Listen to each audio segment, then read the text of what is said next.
Welcome home. You started your career on this lot. I think the last time I was in this building was in all hands that Terry Semmel and Bob Daly led. And that was probably sometime around 99 or 2000. Half the people in the room had not been, gone to school yet at that point. But yeah, it's been a while. So, great to be back. Yeah. So Jeff, you are, you would not describe yourself this way, but I will, kind of the godfather of the compassionate leadership movement. And we're in a moment of what some might call cold, callous, even inhumane leadership. And I'd love to start just by hearing your thoughts on what compassionate leadership is today, how you practice it, what is it linked in, and how we should be thinking about that. Sure. So I think it really starts with an understanding of the meaning of compassion. And I think a lot of folks, certainly I was this way, have a tendency to think about compassion synonymously with empathy. And there are key distinctions between the two. Empathy is feeling what another living thing feels, and compassion is maintaining enough space and distance between you and, say, another person such that you can do something about the way that they feel. And the Dalai Lama does a great job of illustrating the difference. If you were to be walking along a mountainous trail, and there's not a lot of this in Silicon Valley, maybe more so down here if people are taking a hike, Will Rogers Park, and you were to come across somebody with a boulder on their chest and they were suffocating, the empathetic response is to feel the same sense of suffocation. And if that were the case, you wouldn't be able to do anything about their suffering. And the compassionate response is to recognize that they're suffering and to potentially draw on a previous experience that you've had where maybe you've been suffering in a similar way, and then do everything within your power to get the boulder off of their chest. And in a work environment, I don't think it has to go as far as alleviating suffering. For me, when I think about managing compassionately within a company, it's really about putting myself in the other person's shoes to help them achieve an objective, whatever that may be, that hopefully is relevant to both of us, and we're aligned on that. And all too often, I mean, probably every single person here today has had tension or a conflict with a coworker or a colleague, and it may have happened earlier today. And we have a tendency to knee-jerk and assume nefarious intention on the part of the other person. We will assume that they are trying to undermine us, that there's some political motivation behind their disagreement, that they're ignorant. How could they possibly disagree with one's own right opinion? As opposed to becoming a spectator to your own thoughts, getting out of your head, understanding why there's tension, why there's a conflict, putting yourself in their shoes, and understanding that perhaps they literally woke up on the wrong side of the bed, and they're just having a bad day. It's not you at all. Or you've triggered something in them that happened years ago that has nothing to do with you in that moment. Or perhaps they're feeling insecure or vulnerable because you know so much more about the subject and they don't want to let other people know that. There's an endless list of potential reasons for that tension, for them to be behaving the way that they are. And until we get out of our own heads and are reacting to them, that empathetic response I mentioned earlier, they're angry, now I'm angry. They're defensive, now I'm defensive. That just ratchets up, and it gets worse and worse until there's nothing productive happening. And then that compounds throughout an office over time. It erodes trust. And so if you can take a moment to understand what that person's trying to accomplish, where they're coming from, what their dreams are, their hopes are, their vulnerabilities, their insecurities, you are that much more likely to strike a connection with them, understand what it is that they're trying to accomplish, and then help them make that possible. And when you can do that throughout an organization and compound that across hundreds, if not thousands of people, it starts to build very meaningful trust, very meaningful shorthand. And at the end of the day, a company's value is about the speed and quality of its decision making. And so if you can establish that rapport and relationship with your colleagues, it's not just about a virtue in terms of compassion. It's not just about doing or saying the right thing. It's about doing business better and creating more value. So what's happening nationally is triggering a lot of very real, very deep feelings for a lot of people. I have to believe at LinkedIn and in all of our companies. Dan Rather was on stage this morning saying that business leaders have to stand up and speak up. And I don't hear him just saying that in the context of stopping what some would argue is a slide toward autocracy, but also because the CEO's role historically has been advance shareholder value, only speak out politically when it's in that interest. But it feels like business leaders now are starting to think, do I have to start speaking out because this matters to my team, to my clients, my partners, et cetera? So how should business leaders be thinking about that role in this world? I think there's at least two convergent trends taking place that is really accelerating the change in terms of the role of the CEO. Certainly within high-profile companies where there's a spotlight on that CEO and potentially their opinion. The first is multiple stakeholders. That it's not just about creating shareholder value. Mark Benioff has been championing this dynamic for years now. I think World Economic Forum, you saw Blackstone recently come out. And it's true, we all have multiple stakeholders. It's not just about investors. Investors are important, but so are your customers, so are your employees, so is the community, so are analysts, et cetera, et cetera. And it's important for these multiple stakeholders to understand where you're coming from. Not only what you're trying to accomplish, which to some extent companies don't even share clearly. It's not just about the what, it's also about the how, your culture, your values, what you stand for. So I think that's one emergent trend. The other is the climate right now. And as you said, we were just talking about compassion and tension. There's an awful lot of tension. There's an awful lot of tribalism right now where people are kind of pulling back, and certainly social platforms are hastening and accelerating this move towards people we feel most kinship with, most alignment with, as opposed to making sure that we're pushing ourselves to understand where other people are coming from and to learn new perspectives and opinions, even if we disagree, and to disagree civilly and to have discourse and advance the cause. And so in light of that tension, I think CEOs are now in a position where historically we would try to always avoid political comment. I mean, with everything you've got, you avoid those discussions. You don't bring politics into the office. That was always one of the first principles of management and leadership, particularly publicly traded companies, because you're going to alienate someone. It's just not done. And now if you don't comment, if you don't say where you stand, particularly on certain issues, people will assume the worst. Nature abhors a vacuum. If you don't express what you believe and what you stand for, and you're leading an organization that touches hundreds of thousands, millions, tens of millions, hundreds of millions, we've got companies touching billions of people now. These are extraordinarily influential companies. Their leaders, it's really important for people to understand where they're coming from. And so I think the confluence of these events has put CEOs into a position where you do need to make sure people understand what you're about. Now, do you need to comment on everything? No. And you have to be really mindful and really consistent about when you do comment. Because if you start commenting on everything, God forbid, you don't comment on one thing and the assumptions that will take place as a result of that. Conversely, if you don't comment on anything, people will project onto you what they believe you're about. And companies right now, like a lot of other organizations in the world, don't necessarily engender trust by default.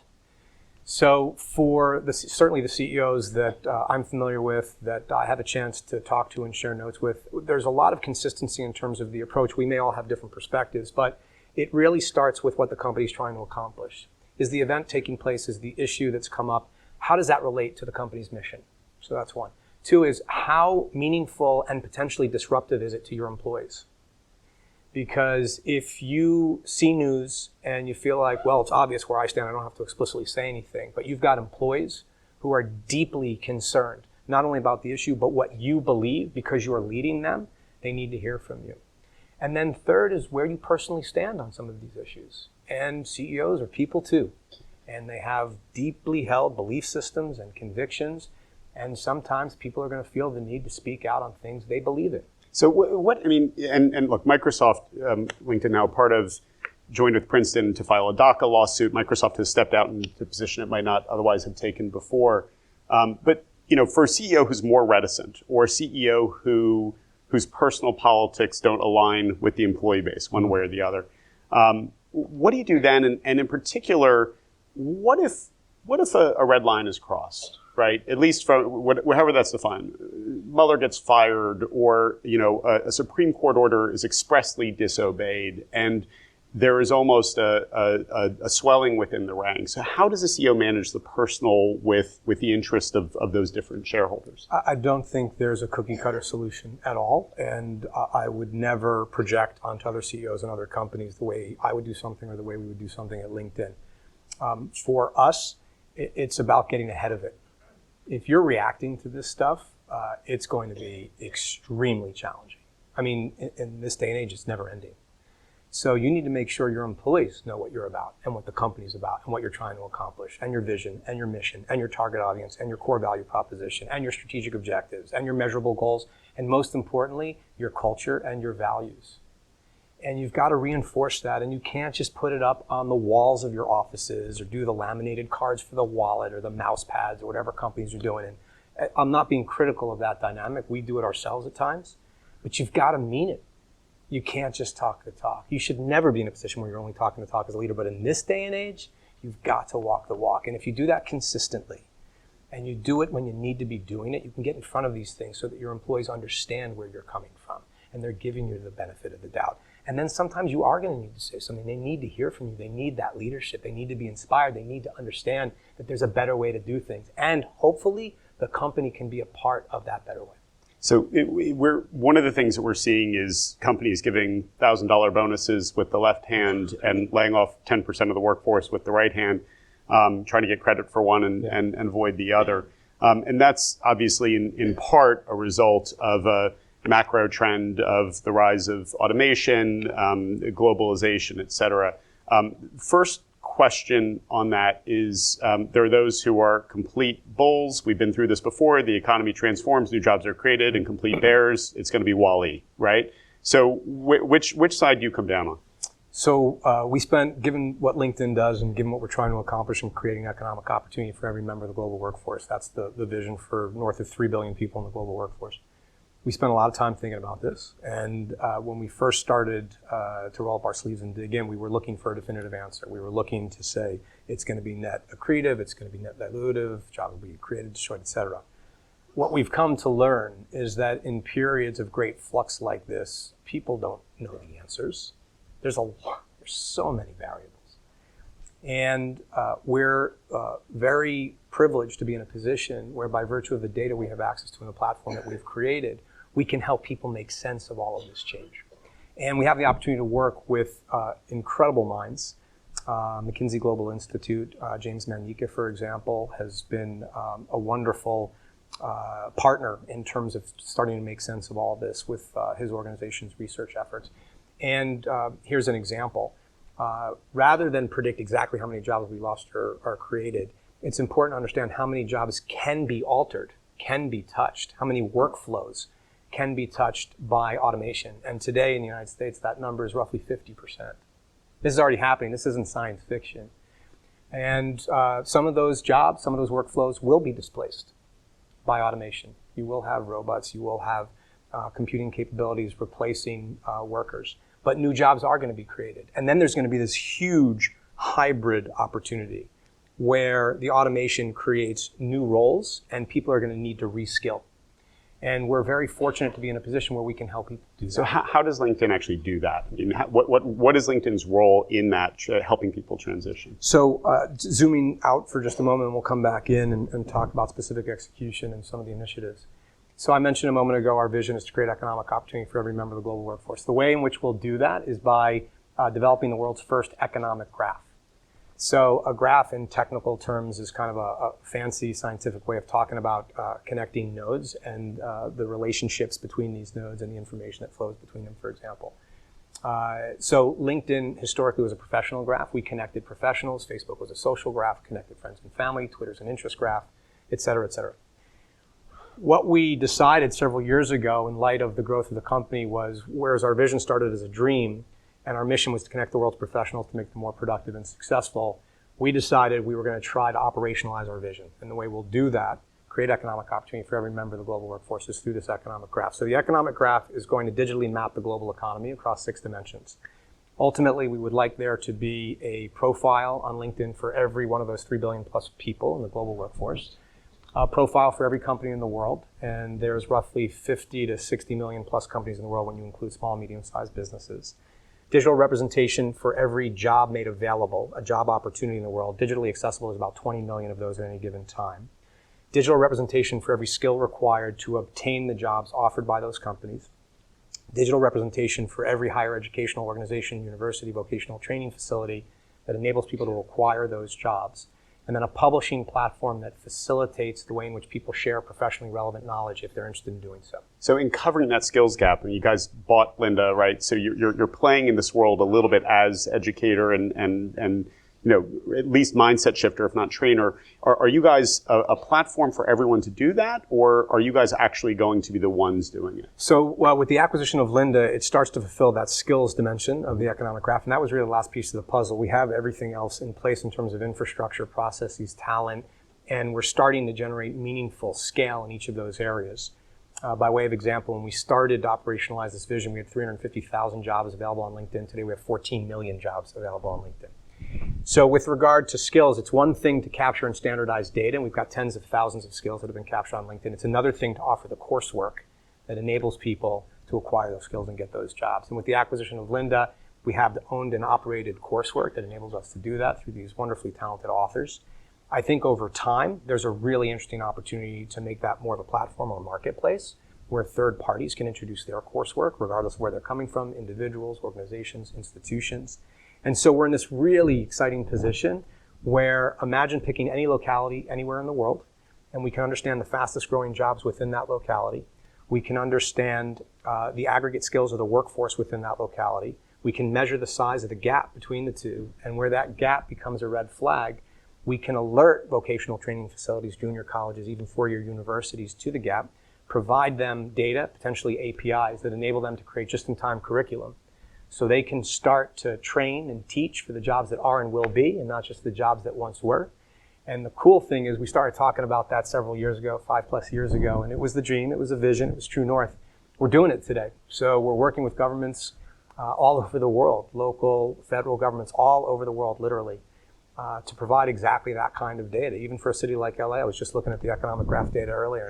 It's amazing the insights that pop from this. So you mentioned that roughly 50% of the jobs will be affected, at least in some way, by automation. We're sitting in, potential to be affected. Potential.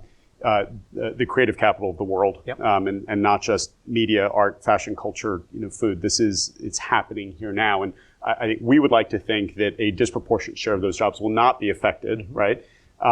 And yet we're seeing massive consolidation, which is creating a risk and probably an actuality of some job loss in media, which does still drive a huge part of our economy. What's your view on LA broadly? And in the little time we have left, as a guy who at least came out of media, love your thoughts on anything that's happening in media that's exciting to you that you've seen that's fired your brain up. Sure. So with regard to LA, I would start by saying anecdotally, I have people that I'm privileged to know and have a lot of respect and admiration for who are raving about LA, Jeff being one of them. And we were talking earlier about the fact that, in your words, it's flourishing. That the art scene and the fashion scene and the food scene and the startup scene are increasingly really reaching critical mass, which is incredibly exciting because the more we can diversify where capital is flowing and innovation is coming from in this country, the better. So that's very exciting. With regard to the media industry, I guess from the outside looking in a bit, and I've always tried to maintain at least a few toes, if not a foot, in the media world, just because I love it. My dad worked at CBS for like 20 years, so I kind of grew up with media in my blood. And I was reading Variety box office grosses when I was really too young. And normal kid stuff. Yeah. So a few different trends. You just touched on one of them. Scale. Scale matters. Scale matters in technology. Scale matters in Silicon Valley. Scale matters up in Seattle. Scale matters in LA.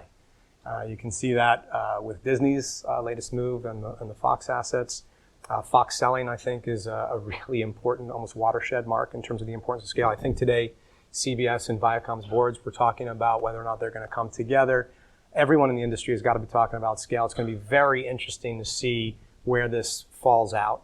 The last few standing at the top of that stack in terms of having achieved true scale, and then how those companies leverage their analog strengths to compete with the tech titans who have already obtained the scale, but don't necessarily have the creative advantages and the content advantages of some of the media conglomerates. So I think that's going to be really interesting. I think Disney, the job that Iger has done at Disney, virtually across the board, but to this day, there has to be a case study written about case studies where he has successfully done acquisition integrations. It's kind of mind-blowing.